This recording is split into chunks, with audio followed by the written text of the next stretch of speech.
No terceiro dia da cúpula da ONU para o clima, a COP28, o presidente francês Emmanuel Macron disse que é contra o acordo de livre comércio entre a União Europeia e o Mercosul. É um assunto para o nosso enviado especial da CNN Brasil, a Dubai, Américo Martins. Olá, Américo, seja bem-vindo ao Agora à Tarde. A declaração de Macron pode prejudicar o acordo. A gente estava esperando já, porque, claro, a França é o país da União Europeia mais protecionista. Mas às vésperas de uma reunião que poderia fechar um acordo, dá argumentos para a Argentina se posicionar da mesma forma, né, Américo?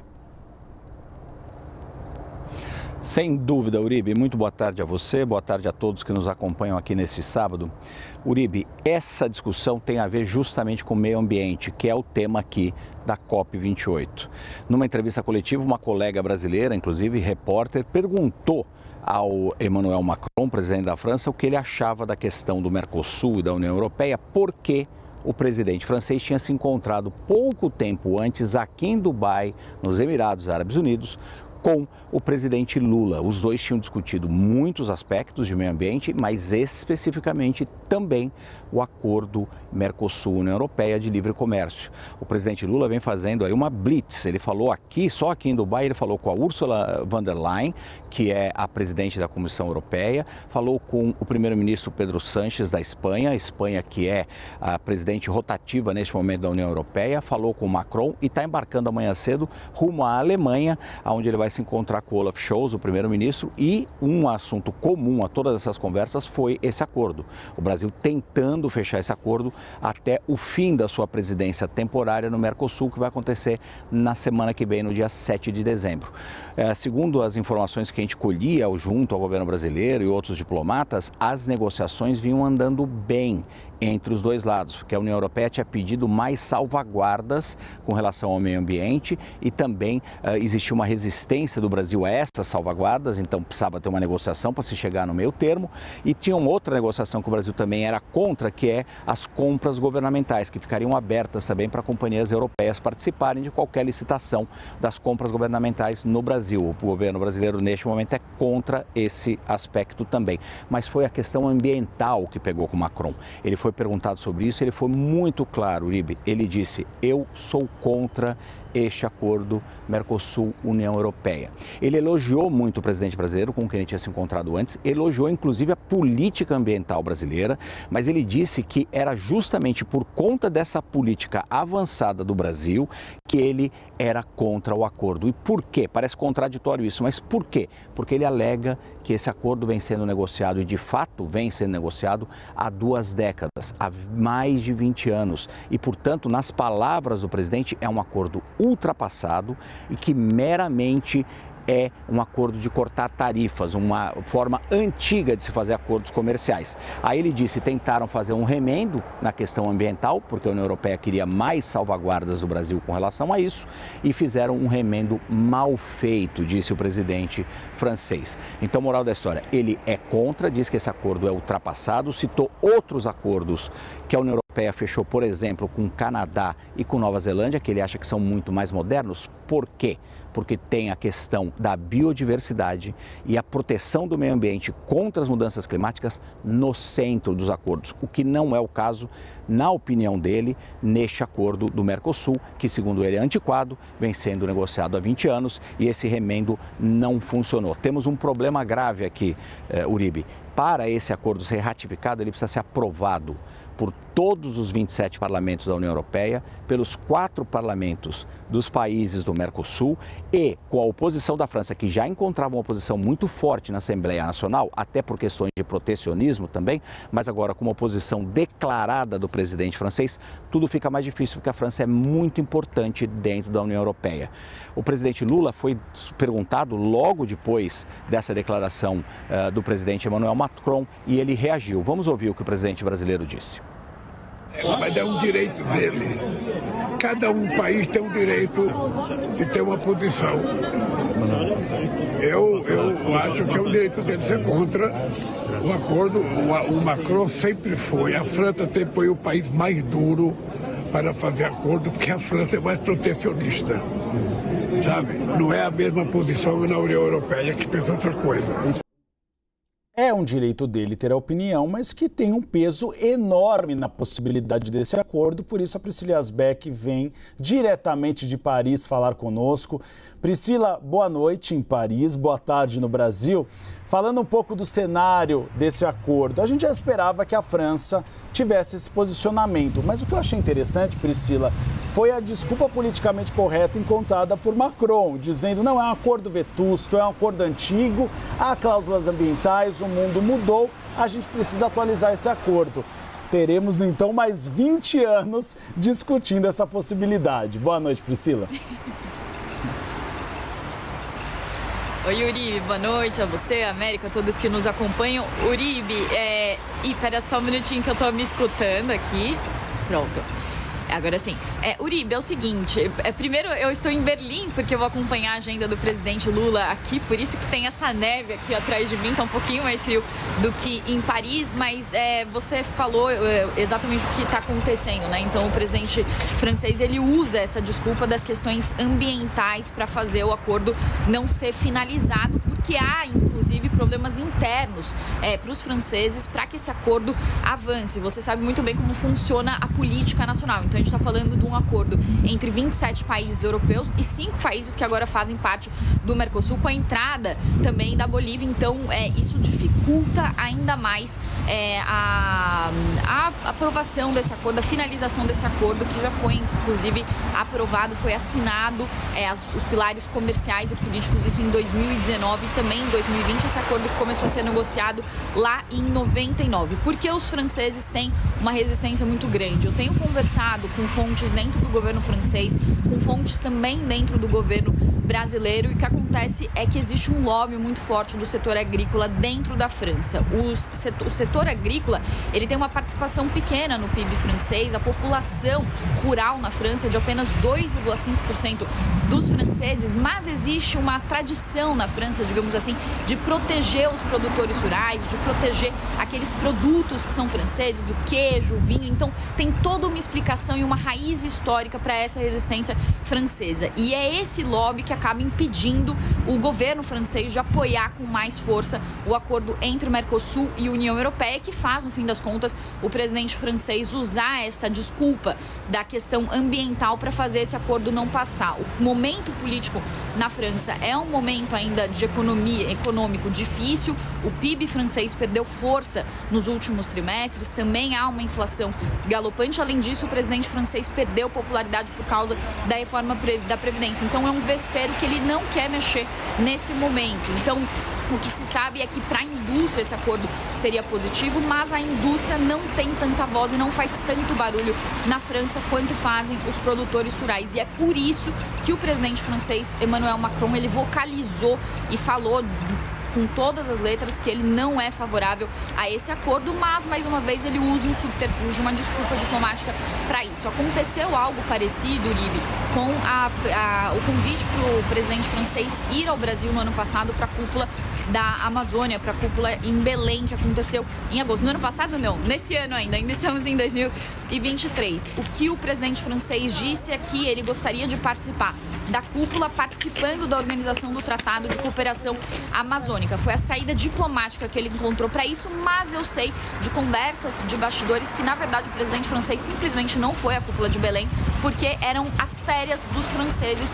em agosto. Então, tem toda uma resposta diplomática para essas coisas não acontecerem, mas que, na verdade, tem outros motivos e tem raízes mais profundas por trás. Só para finalizar, Uribe, também tem uma outra análise que é feita, que é o seguinte, que a França não conseguiria sozinha barrar esse acordo de seguir adiante, mas o momento da França é um momento muito bom economicamente. Inclusive, a revista The Economist chegou a fazer uma capa falando de como os empresários hoje olham a França com bons olhos. Os empresários alemães têm inveja hoje dos empresários franceses, quando antes era o inverso. Os empresários franceses tinham inveja dos empresários alemães. Então, a França está no momento, também do ponto de vista de negócios, mostrando uma certa liderança dentro do bloco europeu, enquanto a Alemanha, com a liderança de Olaf Scholz, está mais enfraquecida. Isso desde 2020 até 2021, a Alemanha tinha uma força maior com Angela Merkel. Quando chega Olaf Scholz, ele perde um pouco dessa influência. Então, isso acaba também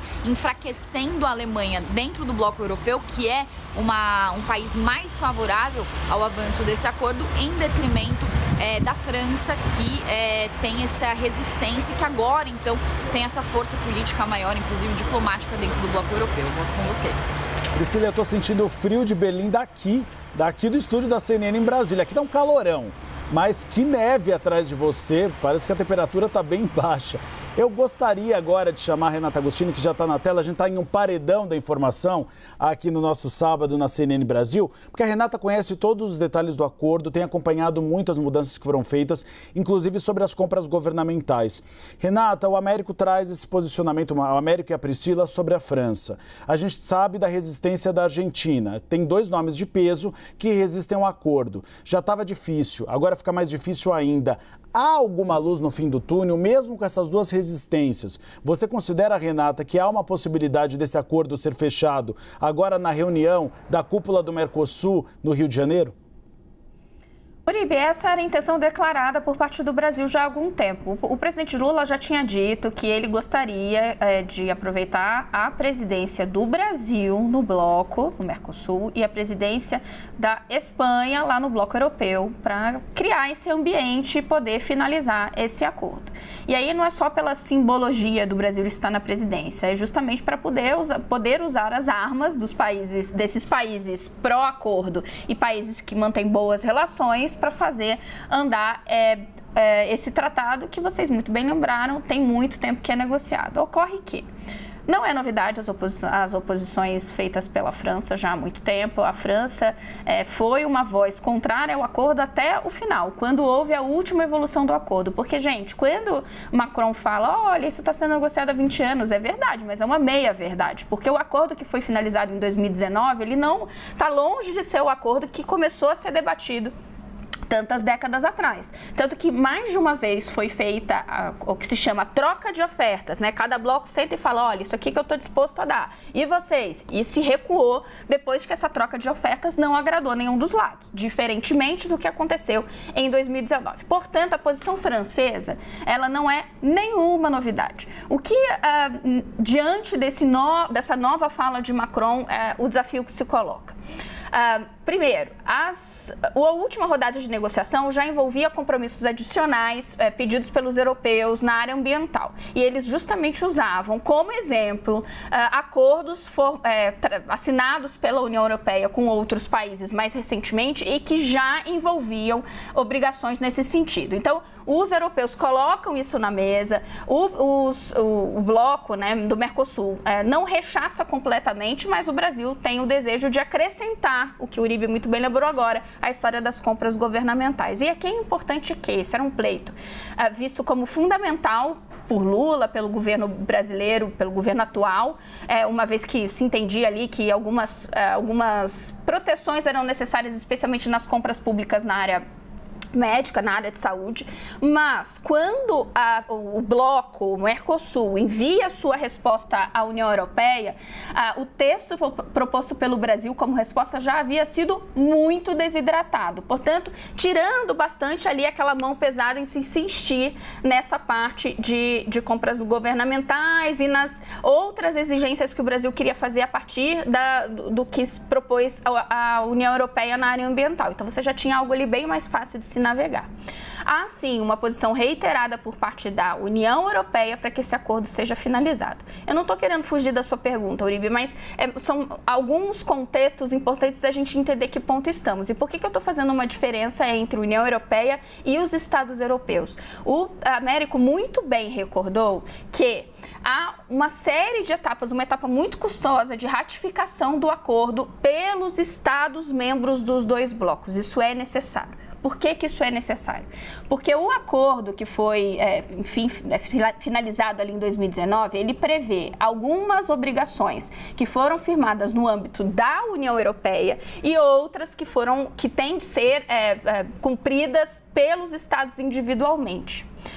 Isso faz com que haja uma enorme complexidade para que o acordo, por fim, possa estar valendo, mas isso é o que a Priscila emendou ali no finalzinho. Vocês perceberam que ela falou, olha, a França não tem força para segurar o acordo como um todo? Porque tem coisas que podem começar a valer mesmo sem a ratificação de todos os parlamentos dos Estados-membros. E aí a gente está falando, por exemplo, de uma série de obrigações em tarifas e também na parte de economia sustentável. Gente, não é um acordo que envolve só tarifa, como quis dizer Macron. Ele envolve obrigações em diversas áreas. Inclusive, em 2019, quando ele foi feito, a diplomacia brasileira falou bastante sobre isso, sobre o fato que a gente estava assinando um acordo com bases um pouco mais modernas. De novo, não tenho dúvidas que há acordos que foram firmados depois, tenham ainda, ou eles possam refletir outras preocupações dos europeus, mas a gente não está falando de um acordo entre a União Europeia e Mercosul que envolva só tarifas, mas ele, como é um acordo de livre comércio, ele parte sim do ponto de que as tarifas têm que ser zeradas, e não todas. Existe um cronograma bastante amplo do que eles chamam de desgravação, ou seja, você vai zerando paulatinamente o imposto que se cobra dos produtos que chegam em diversas linhas, e não são todos os estados, todos os integrantes desse acordo mantiveram alguns setores de fora. Essa é a essência do acordo que foi firmado lá atrás. Então, para te devolver, Uribe, esse acordo vai ser fechado? Eu acho complexo, eu acho difícil, apesar desse esforço final de Lula. Porque você tem trocas que estão acontecendo, não só na Argentina, mas a própria troca no governo brasileiro no início do ano fez com que outras exigências fossem colocadas na mesa. Ao longo desse processo todo, em muitos momentos a gente ouviu os países falando, tem que ser agora nessa janela, ou a coisa vai se perder. A gente estava de novo numa janela propícia e provavelmente vamos perdê-la. Não, e quando a gente fala do argumento de Macron, você tem toda a razão. É um acordo que está sendo atualizado e que pode ser atualizado mais algumas vezes, sobretudo sobre o meio ambiente. Então fica muito confortável para Emmanuel Macron ter esse discurso, mas não é bem a realidade. América, eu vou pedir licença só para chamar a Priscila, porque eu tô com pena dela, o frio de Belém deve estar terrível, porque eu vi a neve caindo atrás dela, os ventos, terrível, não queria estar na pele dela.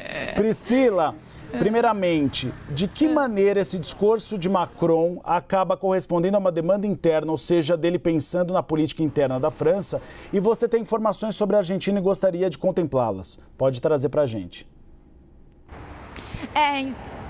Isso, Uribe. Não, porque a Renata foi falando, aí a gente vai lembrando de vários pontos, né, de conversas que a gente vem tendo com fontes que falam bastante sobre esse acordo, que a gente vem falando desde o início do ano, desde quando Lula assumiu o seu mandato, se o acordo sairia ou não.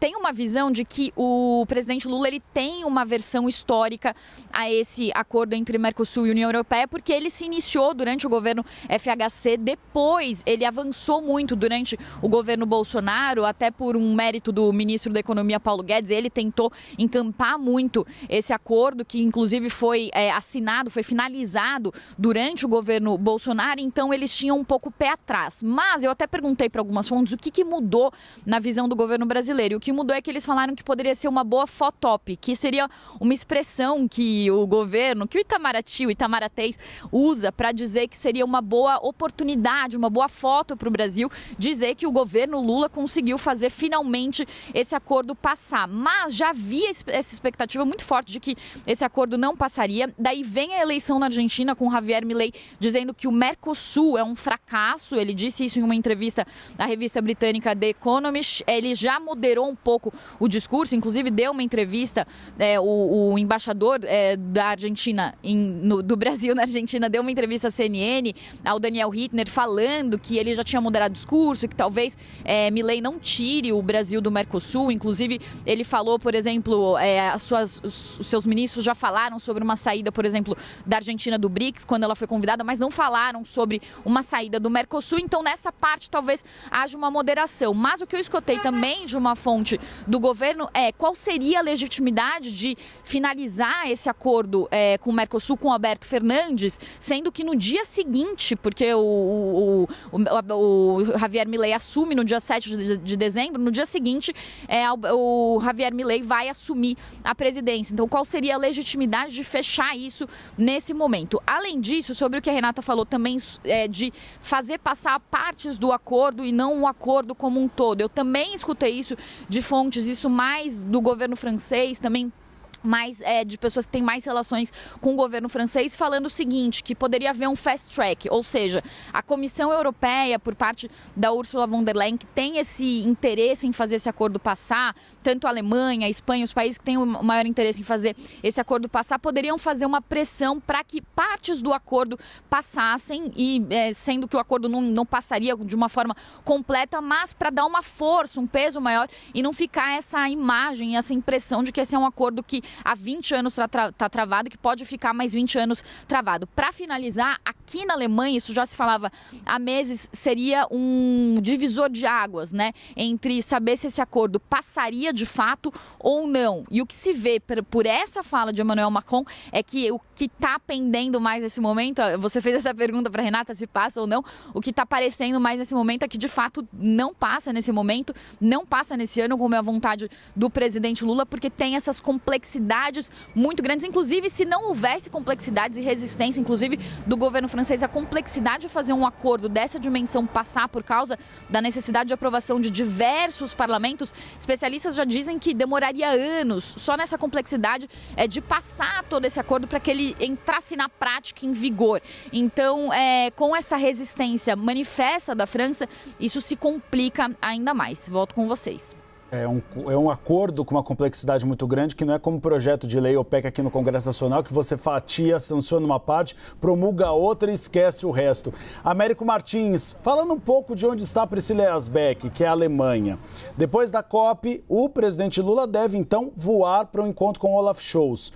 Você acredita que depois dessa frase de Emmanuel Macron, uma fala pública de Olaf Scholz defendendo o acordo é importante para a reunião do Mercosul no Rio de Janeiro? Sem dúvida, seria positivo, mas essa frase do Macron hoje, ele foi muito categórico. Obviamente que a gente aqui já dissecou, com a ajuda da Renata, da Priscila, queria até cumprimentá-las, que eu não falei com elas no início do programa, da nossa entrada aqui.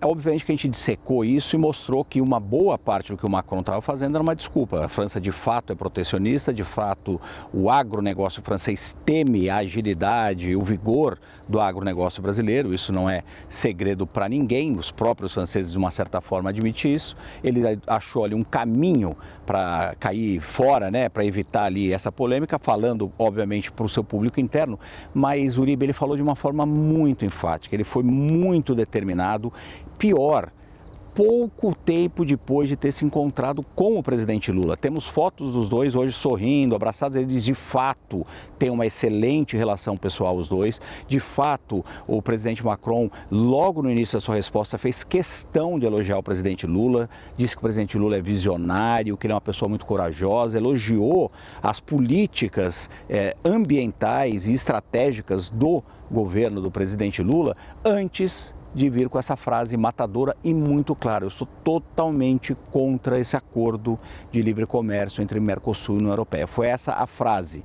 Então isso foi uma ducha de água fria, Uribe, muito forte nas expectativas do Brasil. Claro que o apoio do Olaf Scholz, que é muito mais pró-acordo, que é muito mais interessado nesse acordo, até porque, do ponto de vista alemão, o grande produto que eles têm para exportar são máquinas, são produtos industriais. Eles querem, obviamente, abrir esse mercado e querem abrir o mercado para importação de matérias-primas importantes da América do Sul, do Mercosul.